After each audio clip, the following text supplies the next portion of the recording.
What's up, friends? How's everybody doing on a multi Monday? I'm just hopping on live to have a dram or two with y'all. Little impromptu live stream here on a Monday. I've had a busy day and some good news, which is nice. I will get into that shortly. But having a dram or two or three, thought I would hop on and see what everybody's doing on a Monday evening. Let me catch up and see who is in the chat. We got some folks in here already. Monday Live, let me get my glass of water, says Mr. French. What's up, French? I know, I'm throwing curveballs. Natalie Portman's midriff. Okay. Hello. Back to you. That is quite a handle. Yeah.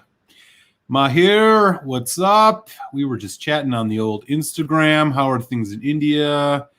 Yes. Raising a glass to you and yours in this difficult time, my friend.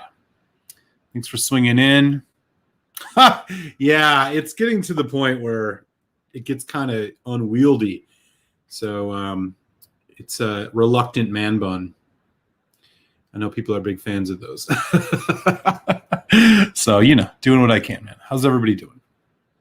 So I am actually sipping it's actually not a whiskey. It's a rum.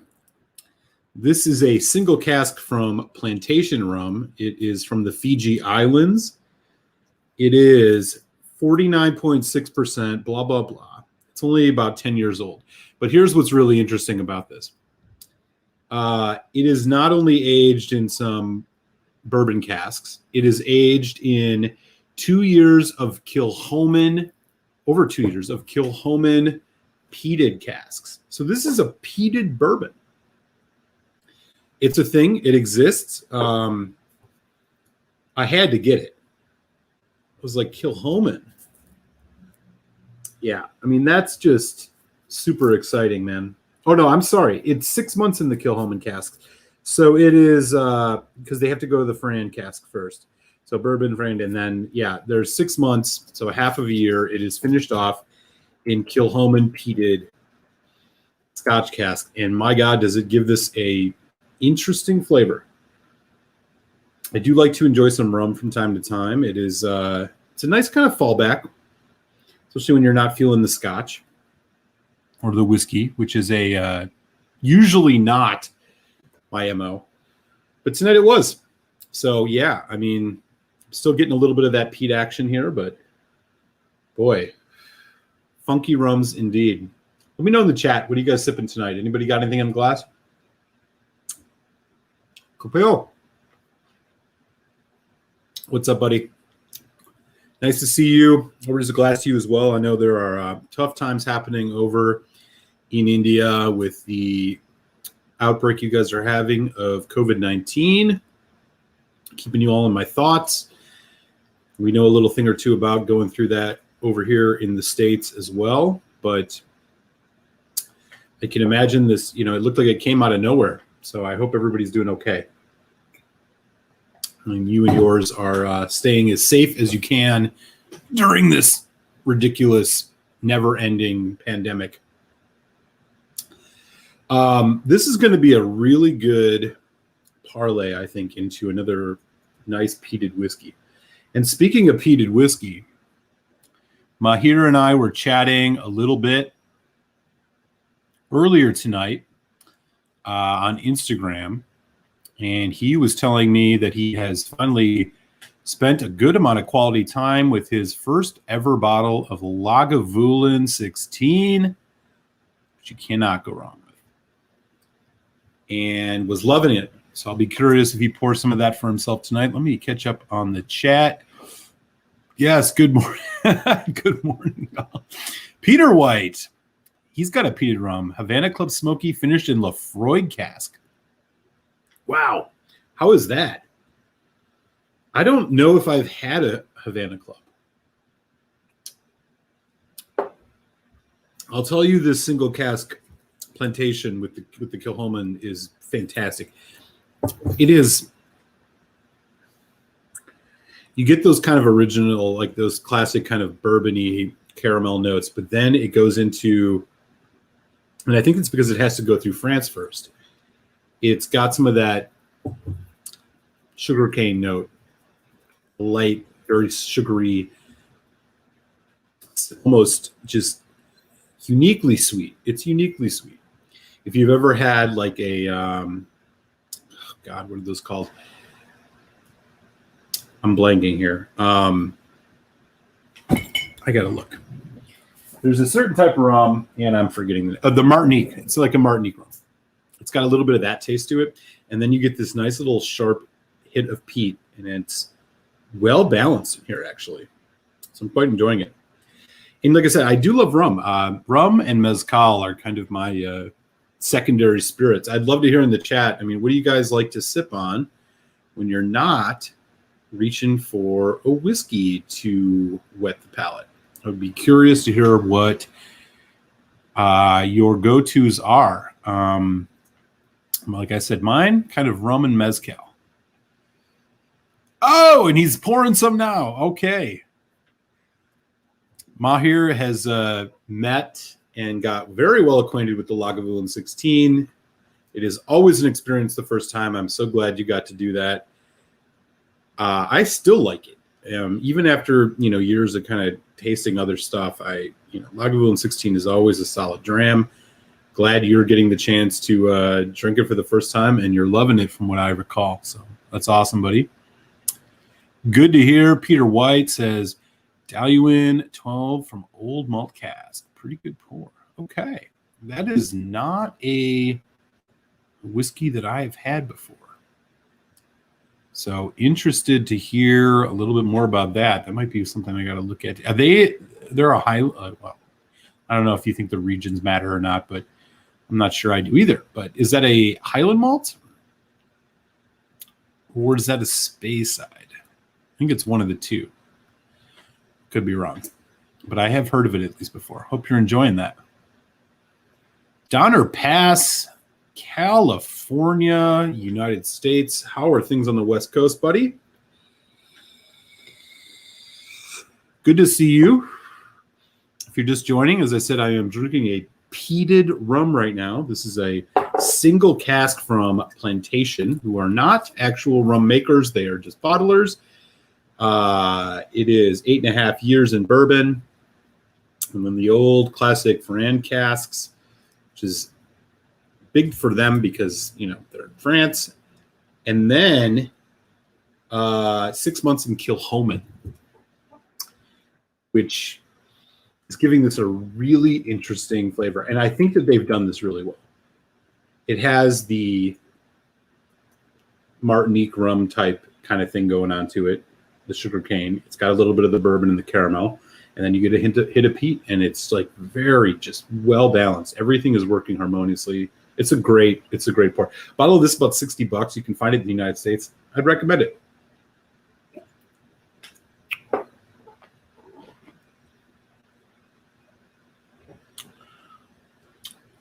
Laird's Apple Brandy and Foursquare Rum. What's up, Beth Higgins? That's what you're sipping on tonight? You can't go wrong with Foursquare Rum. You absolutely cannot. I'm a huge fan. I recently got a new Foursquare.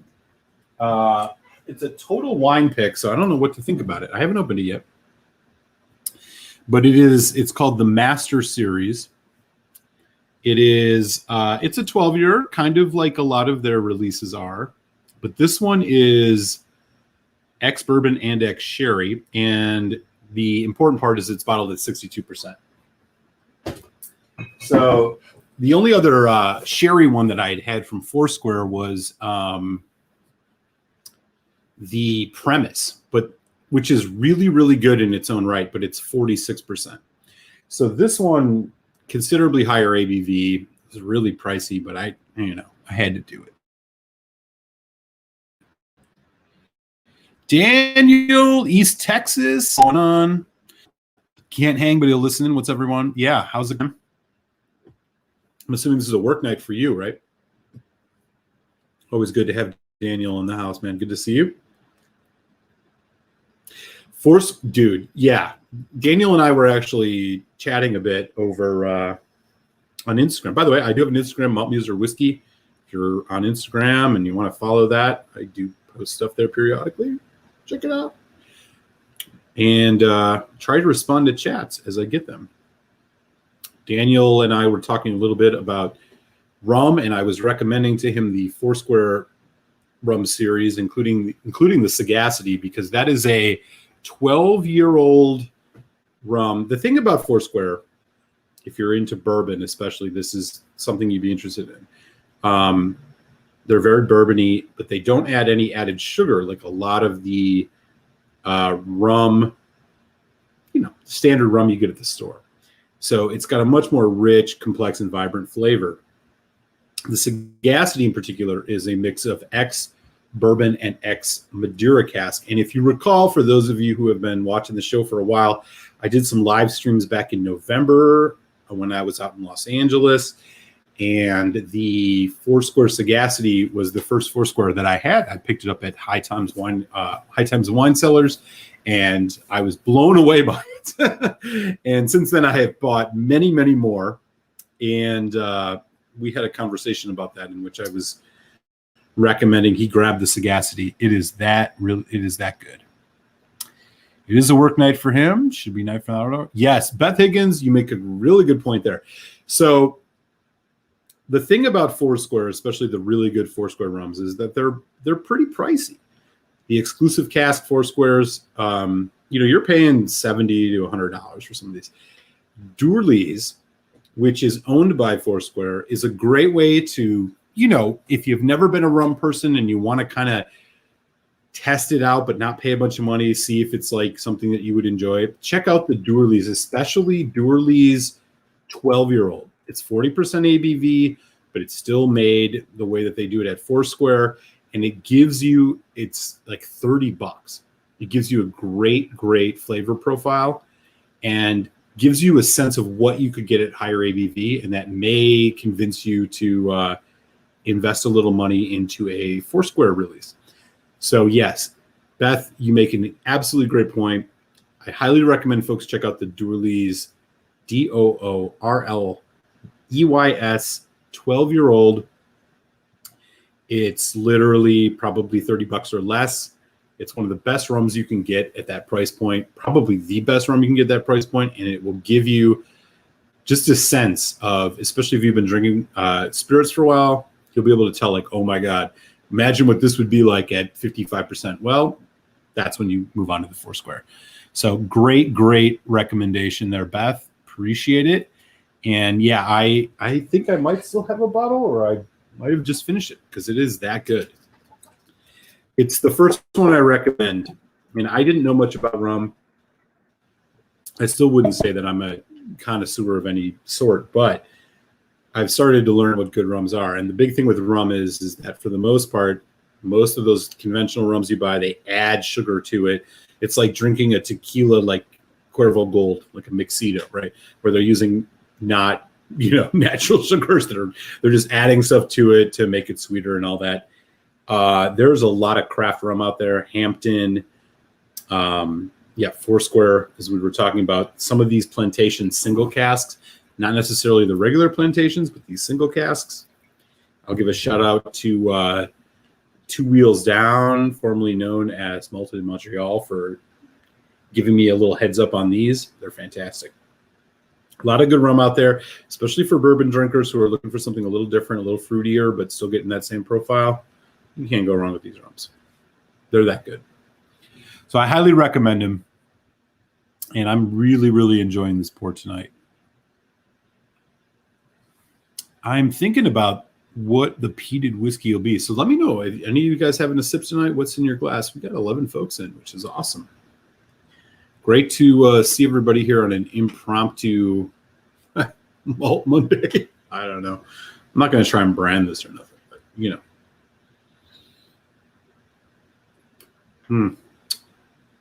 If you haven't seen yet, Tasty Tuesday Happy Hour will be on tomorrow as always. I'm going to be cracking open finally the Ben Romick 21 years old.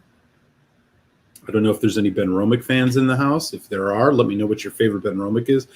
Ben Romick has been one of the distilleries I've become more and more enamored with over the course of this year. I bought a bunch of different releases. I have their 10-year-old cask strength. They're 15, couple single casks. I really dig them. The interesting thing about Ben Romick, they are actually owned by an independent bottler, Gordon MacPhail. So it's like the reverse of Springbank, where Springbank owns Cadenheads, which is an independent bottler. This is an actual independent bottler that owns a name-branded distillery. They make great stuff. It's Speyside whiskey, but it's got a little peat in it. I've just been absolutely loving it. You may have caught my, I think I did a review back, 4 or 5 months ago of the Ben Romick Organic, which was like one of the first quote-unquote organic whiskeys to hit the market. It was a good one. It's a non-age statement, however, and so they have changed their branding recently. Their branding used to be a little bit different. Now it looks like this, and this is the Ben Romick 21. So this is the one I'm going to be checking out. I'm going to uncork this. As you can see, I have not opened this bottle yet. I've been waiting to, because I love the Ben Romick 15 is absolutely stellar. I will be doing a review of that later this year. I even love their 10-year-old. So really looking forward to getting into the 21-year-old Ben Romick. So that should be a lot of fun. So hope folks can tune in tomorrow. If you haven't subbed yet, you know what to do. Smash the old sub button. Let me see what's going on. Daniel's working with the EW bottled in bond. EW. Which one is that? Evan Williams? Oh, I mean, it's slumming it maybe because of the price, but it sure as hell isn't because of the quality. That's a great whiskey. In fact, I would argue that it's even better than their incredibly nice, well-priced single barrel, which is under $30. The bottle and bond you can get under $20, which is incredible. I'll be dropping a review actually of their single barrel Evan Williams, in the next couple weeks. Got it recorded already. It's on the calendar.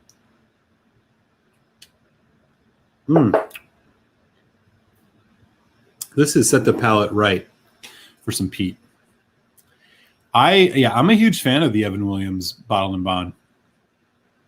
That's one of those that like flies under the radar. I think people would just avoid it because they're like, it's under $20. Or for people who are just going out to buy cheap whiskey, they don't buy it because they don't know it. They're buying like, I don't know, Jack Daniels or Jim Beam.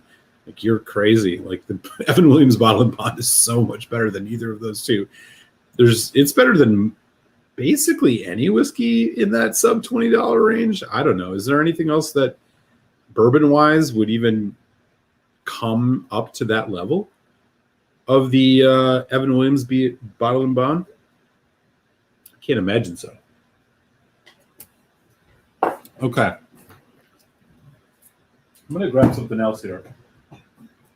What it's going to be, I don't know, but I think it's going to be heavily peated, whatever it is. My guess, or my instinct, is to go for an Octomore. You know what I'm going to do? This bougie box contains something that is not easy to find. And inside of it, it is a Lafroig 12-year-old single cask. It is only bottled at 46%. But what this place is called Highgrove, which is just a random shop in the UK. And they must have some type of deal with Lafroig because they buy barrels from them. And they bottle single cask and they sell it in their little shop. They do these annually. You can get them overseas for right around $100. I will tell you that these things are absolutely worth it. This one in particular is from 2009. So it's, at minimum 12 years old. It tastes like the Lafroig of yesteryear. I highly recommend it. Let me just wash out this glass a little bit, and I'm going to pour a bit of this Lafroig. This is a really special one. I mean, it's to find a Lafroig, a decent Lafroig in independent bottling, can be a little bit of a hunt. But this in particular, like a single barrel Lafroig or single cask, to be Scottish about it, good luck. They're real hard to find. So I'm going to pop this thing open right here. 12 years old, Lafroig, 46%, single freaking cask. Totally worth the money. Like I said, these are maybe right around $100. Jason Fisk, what's up, buddy? How are you? Good to see you. I'm trying to decide buying Uigeadail or the Kilkerran 12. What do you recommend? Well, those are two very different whiskeys, I would say. But right around the same price. Uigeadail might be a little bit more. If you've never had either and you like heavily peated whiskey, you have to go Ugie. I did just drop a top 5 non-age statement whiskey video on Friday. If you haven't seen that, check it out. Ugie's on there, and for good reason. Ugie's one of my favorite whiskeys ever. If you want a heavily peated Scotch and you like it, it's got a little bit of sherry in it, which is really great. I think it's the best thing that Ardbeg puts out in their core range, even over the Corey Vrecken. I got to say Ugie. But Kilkerran 12 is good. A lot of complexity, but again, you're not getting the heavy Isla peat smoke. So if you're deciding between the two, yeah, I mean, I'd have to say Uigeadail, but it really depends on your flavor preference. Oh yeah. Wait, is that an option too? Or else you're going to get Wild Turkey? I mean, you can't go wrong with the 101. Turkey 101, $26. Yeah, it's perfect. But yeah, I would say Ugie over the Kilkerran 12. Definitely over the Kilkerran 16. But yeah, I think that's fair. I mean, it really depends on what you're looking for. There is a little bit of kind of funkiness and I don't know if it's smoke, but there's like a little bit of peatiness to the 12. It's a complex whiskey. It's really good. In fact, if you haven't seen it, Beth, I did a review comparing it to the new 16-year-old Kilkerran like a couple weeks back. You can find it back on the channel. Give you a sense of that. I think there's also an Uigeadail review, but yeah, I mean, for my money, if you asked me if I could only have one or the other, I would definitely go for the Uigeadail. I mean, I think it's one of the best whiskeys out there, let alone one of the best non-age statements. So I hope that's helpful.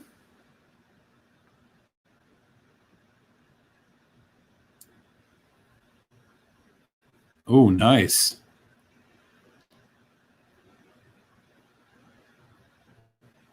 It compares to the... Oh, are you saying like what compares more to the Evan Williams Bottled and Bond, the Uigeadail or the Kilkerran 12? Probably the Kilkerran 12. Yeah, I think that's what I would say. I mean, neither of them are going to be very much like that, if that's what you're asking. But if you had to choose one of the two to be the more similar, probably the Kilkerran 12. Yeah. Ben Demon Hunter. What's up, man? Yeah, little impromptu live on a multi-Monday currently. That's what I'm calling it now. Good to see you, man. How are things going in Calgary? Did you have a good weekend? Yeah, it looks like we got 15 folks in the chat, which is awesome. Or viewing, at least. Yeah, let me know in the chat. What do you guys, anybody having a Monday sip? I'd love to hear what you guys are drinking. I just poured a single cask Lafroig, the Highgrove release. It's an annual release. You can get them from the UK, around $100. Totally worth it.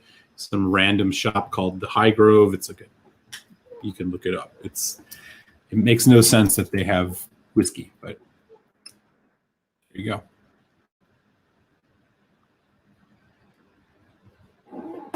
Cheers to you too, Beth.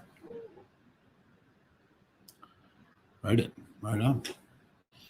Fisk in the house. We got some of our Canadian friends, Peter White, Fisk, Ben Demon Hunter.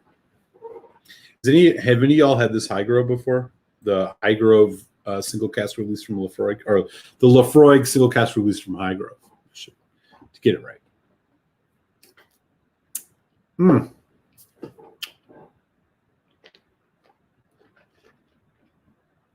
It's fantastic. And it's a good dram to have tonight. I was having a few tonight because I'm celebrating. I finally landed a place in Chicago, and we'll be moving there in just under 3 weeks. So I'm excited. The Malt studio is going to be moving a time zone over, but we're going to keep the same time. So the shows are still going to be 8 a.m. or the happy hours on Tuesday will still be 8 p.m. Eastern time. Reviews will still drop on Friday as normal, but I'm going to be not beaming the signal from Philly, but beaming the signal from Chicago, Illinois, the Windy City. So I'm looking forward to that. And I'm going to obviously have a little bit of a different malt studio. I'll probably have another shelf behind me, actually, that's going to have even more of the stuff that's not displayed now. So it's going to be, I'm going to have a little bit more space. So the shows will continue. I'm just looking forward to the move. I don't think it's going to disrupt anything in my normal schedule, but I'll let you guys know.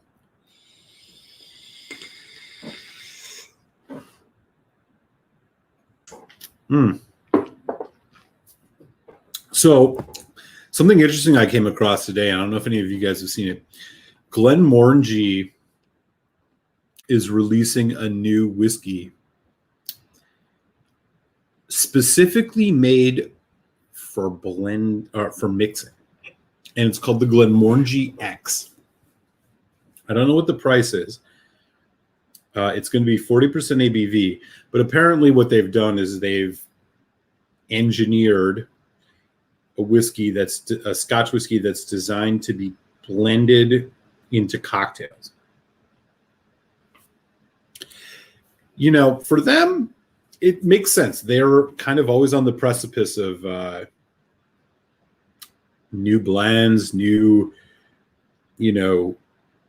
finishes, et cetera, et cetera. Their whiskey particularly takes pretty well to that stuff. But in this case, yeah, they're apparently going to be releasing a whiskey that's like, and they state straight on the bottle that it's like ready. It's literally made to be mixed into cocktails. The thing that got me a little bit suspicious about it, and I don't mean suspicious in that they're like scamming or like it's like a bad idea per se, but it's only at 40%. So I'm thinking to myself, like, if you think about like a Rob Roy, for example, like a classic kind of Scotch cocktail, I don't know if a 40% whiskey would really rise to the occasion on that. When I think about like the best whiskeys on the blended side, or on the bourbon side, not the blended side, on the bourbon side, I think about things that are like much higher ABV, like a Rittenhouse rye, for example, something that's actually going to have like a good amount of heft to it, right? Something that's going to like stand up in the cocktail.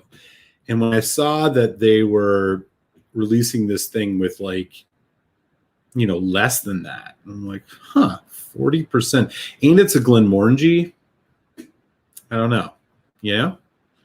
Seems a little bit like maybe not. I don't know. I haven't seen it in the wild or anything like that, and would probably be down to buy one if it shows up somewhere. But it'll really depend on the price. But it's an interesting concept, right? I mean, I don't know. Like, let me know in the chat. Do any of you guys ever use Scotch as a blender? to make a cocktail? Like, do you ever put it in a cocktail as a way to kind of, give you, a good Scotch cocktail? Like I said, Rob Roy is an example of one, but not exactly like a world beater by any stretch. So yeah, I'll be curious to hear what folks got to say about that, if they have any serious opinion about it. In the meantime, one second, y'all. Getting some weird feedback coming through here.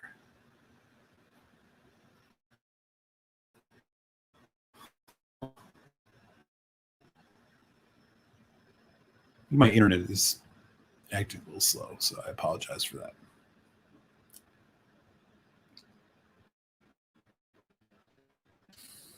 What is going on here? Okay. In any event,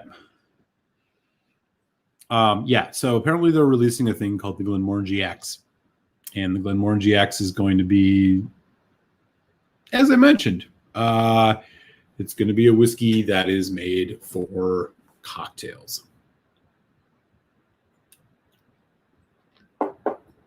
It reminds me, because there was a whiskey, this was some while back, released by Akintoshin, that was like it was called like the Bartender's Blend, and I think that they were going for the same thing. It was like some type of, this is going to be one that you can basically pour in any cocktail type thing. But I don't know. I never drank it. I'm not a big fan of Akintoshin. Yeah, indeed, right? In Chicago? Yeah. Benny's. Never liked cocktails with Scotch. I hear you.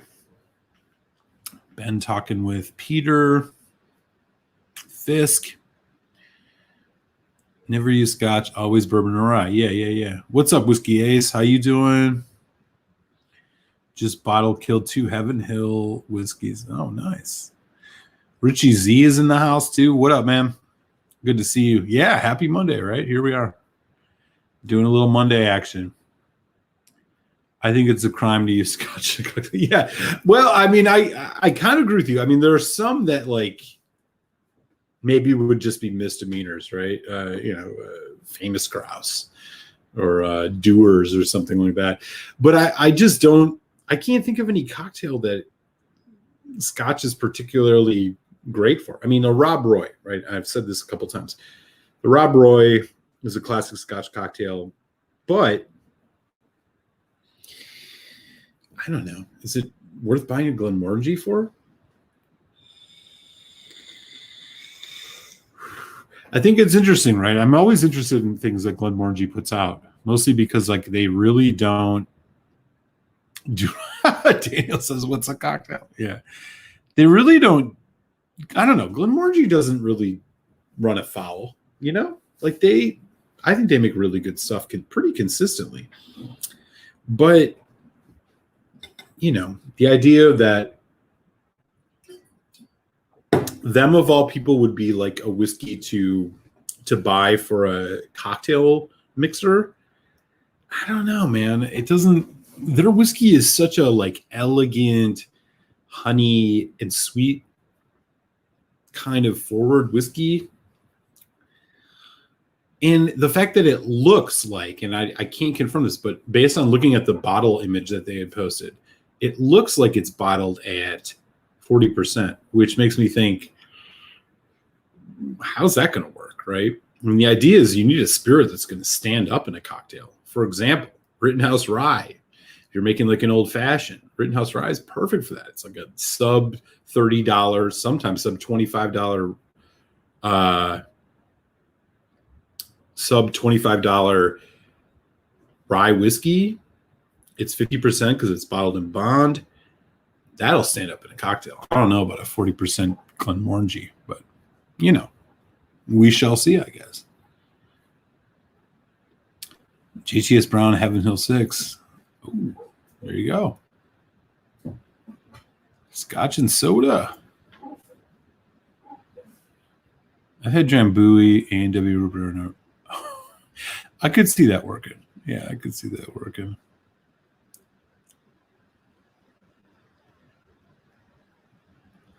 I wouldn't say that. I think their whiskey can be a very good in a cocktail. It really just depends on what it is. I'm not sure Scotch, but some Scotch maybe. What should you drink next? Give us 3 options and we'll choose. Put 3 options in the chat, bro. We'll check it out.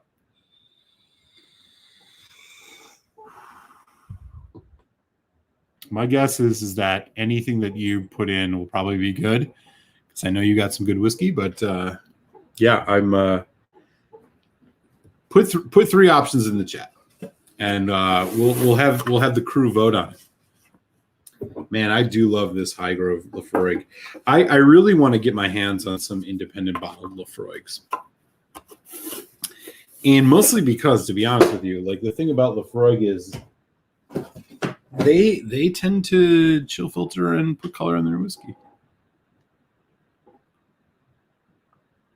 Japanese highballs, never had, but folks, yeah, like the Toki or whatever. Yeah, I don't know. I could see it work, right? Because like a lot of Japanese whiskeys they have a good floral to them, things like that. No, yeah, Richie, I agree. I'm with you on the Rob Roy. I just don't know if a 40% Glenmorangie is really the whiskey I would use. I mean, when I think about it, here's the thing, right? Like Famous Grouse or like a Dewar's, just like kind of a cheap Scotch. It stands up enough. I think Famous Grouse in particular is a good example. That stands up pretty good in a Rob Roy. And so I would think, if Glenmorangie was putting something out that had a similar profile to that would make sense. But the thing is, I can only imagine it's going to be more expensive. I mean, a bottle of Famous Grouse is like sub $20 in a lot of places. So maybe they see something in the market and they're going to do it. But yeah, Monkey Shoulder, right? Yeah, I mean, it's just so mellow, I don't know. Maybe like a Famous Grouse Smoky Black. I'll tell you, there is a Scotch that I think would really work in a cocktail, and I've not done it, and that is the Cutty Sark Prohibition Edition, which is like 50% ABV, which is really good, neat. That could probably really hang out and stand up well in a cocktail. Particularly a Rob Roy. Various mezcals. Sipsmith gin. Do you have... I have a good amount of mezcal. Let me look. Do you have a Del Maguey Chichicapa? Do you have a Del Maguey, or do you have a Coke Tabula? Do you have Illegal Reposado? If you got any of those, I would say go for it. Oh, go with the Irishman Sherry. Is it this one? The single cask? If you have this, open this. If you're saying you have that Irishman 17, yeah, do that. Do that. It's awesome. If you haven't opened it yet, especially, it's awesome. We have a 2-bottle of the Canada Dry Club Soda. Does it go with gin or vodka? Either.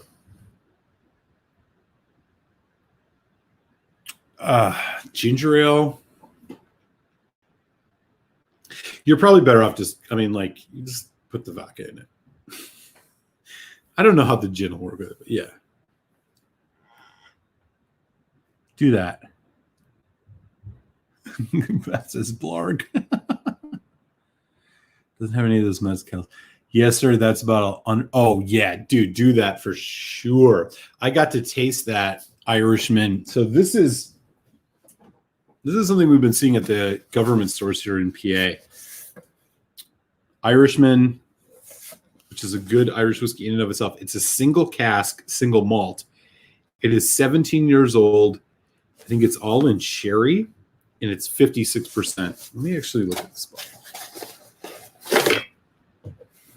Yeah. Do this one for sure, man. Yeah, there's only like 600 bottles of it. And it was under $100, which is just absolutely insane. Yeah, 17 years old. I'm assuming this is the same one you got, Ace. They were showing up everywhere, or they were not everywhere. They were showing up in select fine collection versions of the government stores here in PA. Which I'm not going to lie, I'm not going to be sad about leaving in a couple weeks. But they do get some good stuff periodically. Yeah, 680 bottles. Yep. Yeah, I've heard the same thing. Yeah. Oh, Fisk has got it too. Cheers. Shit, man, maybe I should do this. All right, I'll pour some.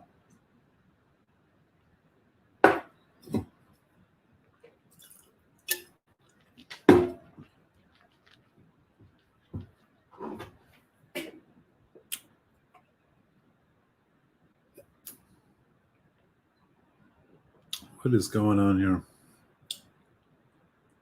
Okay. All right. I'm gonna join you guys. I'm gonna crack the Irishman because screw it. Here we are. We got some folks in the house drinking this. This is a 17-year-old Irish whiskey, single cask. It is. I'm assuming it's non-chill natural. I don't know if it's a single. I don't know if it's pot still or not. Let's take a look. Is this a pot still? Handcrafted Irish whiskey, whatever that means. So it doesn't say. It's a single malt, so it probably isn't your pot still, regular pot still. Actually, let me look. It's triple distilled, of course. No chill filtering, as nature intended. Yeah, I don't think this is a pot still. I think it's just, it's not your kind of unmalted barley. I don't know. But in any event, I'm going to hang out here with Whiskey Ace. And who else had it? Jason Fisk. I'm going to crack this bad boy right now.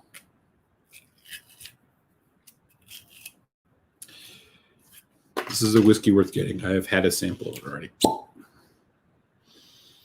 Oh, yeah.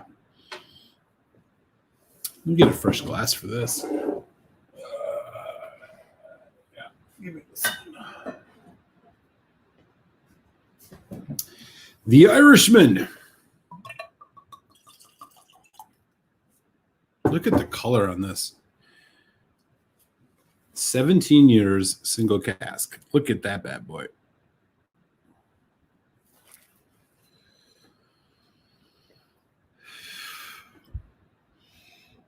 It smells like an Irish whiskey. You get that shortbread cookie, that like sourdough bread thing. Man, unmistakable.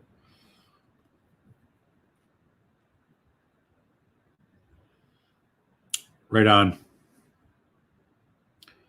That was my first guess. You have 114. My bottle number on this is 553 of 606. Cask 6948, 56%, all that. Oh, it smells so good. I mean, you'd think it's like a redbreast if you've had redbreast before. That's what it smells like. It does smell like it has some of the unmalted barley. Fred Minnick, yeah. Okay, good to know, good to know. Yep. There's a little bit of heat. My God. Jason Fisk, if you're pouring this too, let me know. I mean, man.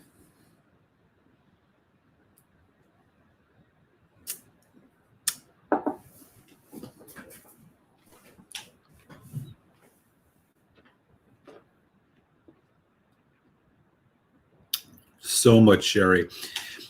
What's really amazing about this is a 56% whiskey. You wouldn't know it from sipping it neat. There's just a slight hit of alcohol in the background, but it's so remote.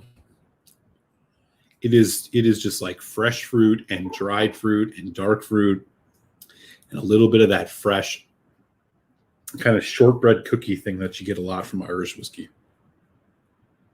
It's fantastic. Killer.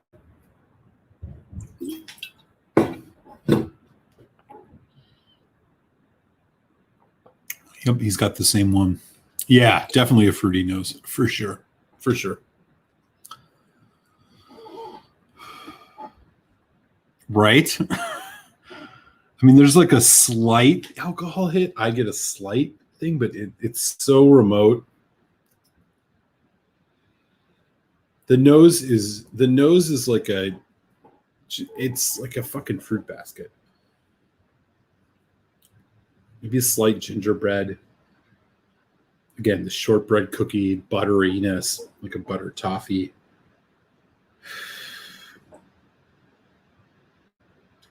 I mean, this is neat too, and it's just killer.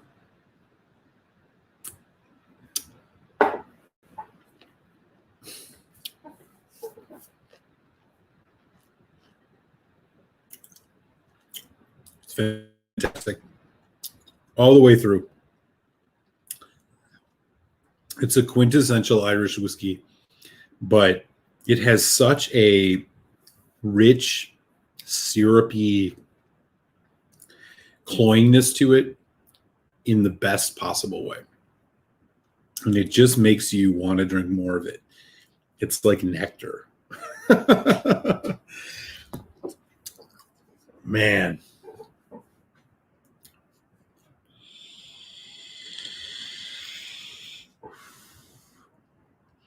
It's one of the best Irish whiskeys I've ever had. I think this is better than Green Spot, Red Spot, obviously. I think this rivals Yellow Spot. I think it's better than the Red Spot. I think it's better than the Lustau edition Redbreast. I think it rivals the Redbreast 15.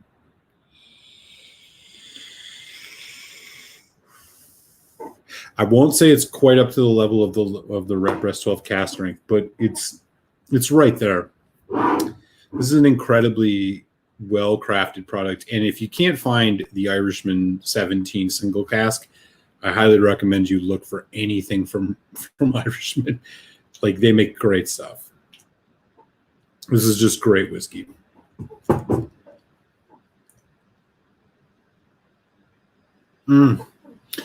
It still hangs on. There's this like, it's almost like grape soda thing at the end, like way at the end of the finish, which was what? It's been a minute since I sipped that.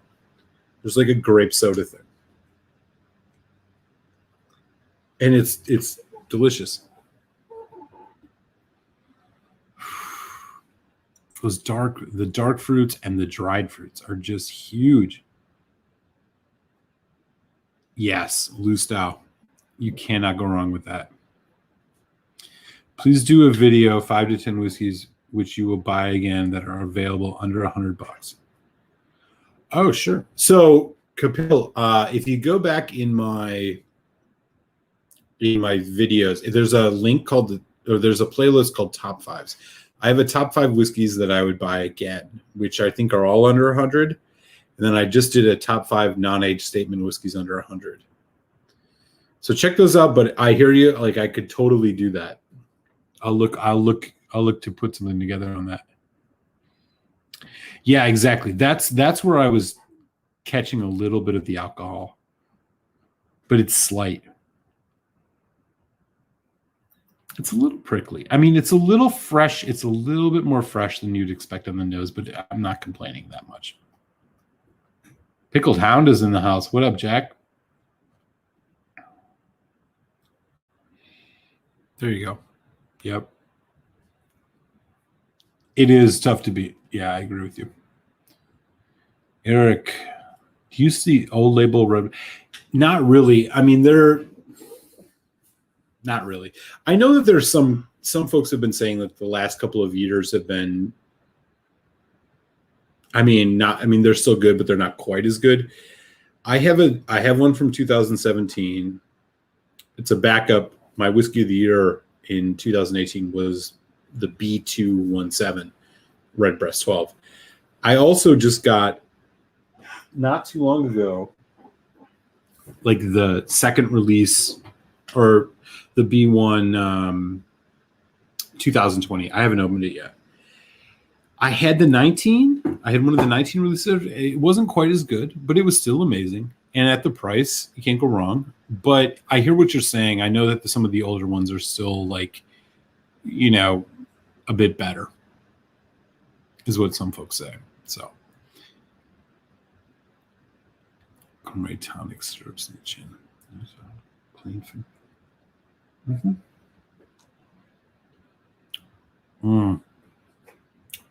Do it. Man, this is just getting better and better. I think the only thing that separates this from like a Redbreast, it's a little bit less dynamic. It's a little bit more forward on like the richness of the sherry. Like you don't get that pop of the unmalted barley, like the dynamism that comes with that. But that's a minor complaint. I mean, this is like a $100 bottle, $115 bottle. It's killer, absolutely killer. I'm very excited to try other Irishman releases based on this. It's just that good, no doubt about it.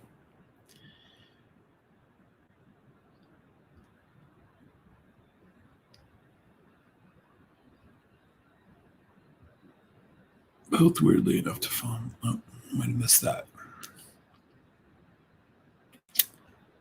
I only know whiskey and maybe around 5 rums. No clue about gin and bitters or anything about mixing cocktails. Everything completely. Wow. There's a couple. I'm with you. I don't really drink much cocktails. What's the point? But a good cocktail here and there is good. You can probably at least get the 101 on the interwebs. Jack says, blah, blah, blah. Older, better. New bottles suck. I don't know. I don't know if that's always true. It's not true for like, I'll tell you one thing it's not true for. Loch Gorm. Kilchoman Loch Gorm. That is not true for that. The newer bottles are better than the older ones. That's a fact. For sure, actually. It's a little more sappy the first few weeks it's open. God, man, that nose is killer. Fuck. Amazon. No clue gourmet tonic syrups are. I couldn't tell you.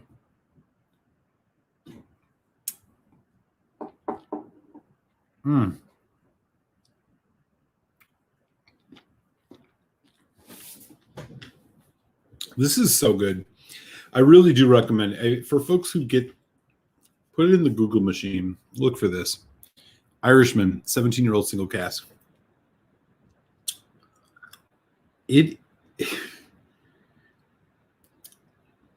I'm surprised at how fresh it is, given the 17-year age statement, but it doesn't take away from the depth and complexity you pick up on it. It is much more sherry forward. I wouldn't say that it's Redbreast 12 cask strength level, but it's like right there. It's a little bit different. It's heavier. I think somebody just said more syrupy, which I agree with. But I'm not hating. Not at all. It's really impressive.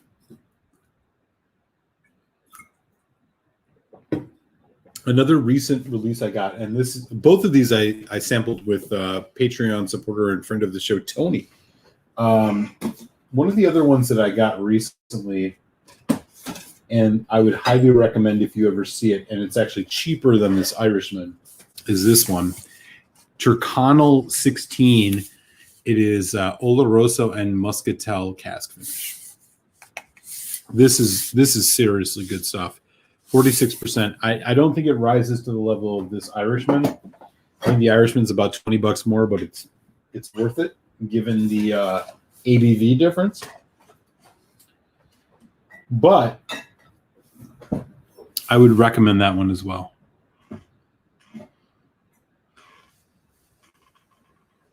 Yeah, I agree with you.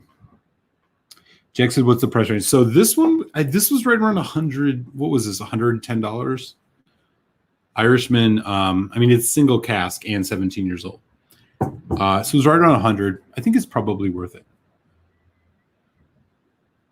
The nose is just awesome. Thanks, man. Yeah. It's more out of utility than anything. Hair's getting long. I still have not got it cut since over a year ago because of COVID, and now I'm starting to think I might just keep it. Yeah, I think Whiskey Ace is right about that. At Malt Muser about the Chircano 16X bourbon and St. Patty's. Oh, yeah, okay. Then you know. At Malt Muser, speaking of hard to find 17-year-olds, remember the old Pulteney?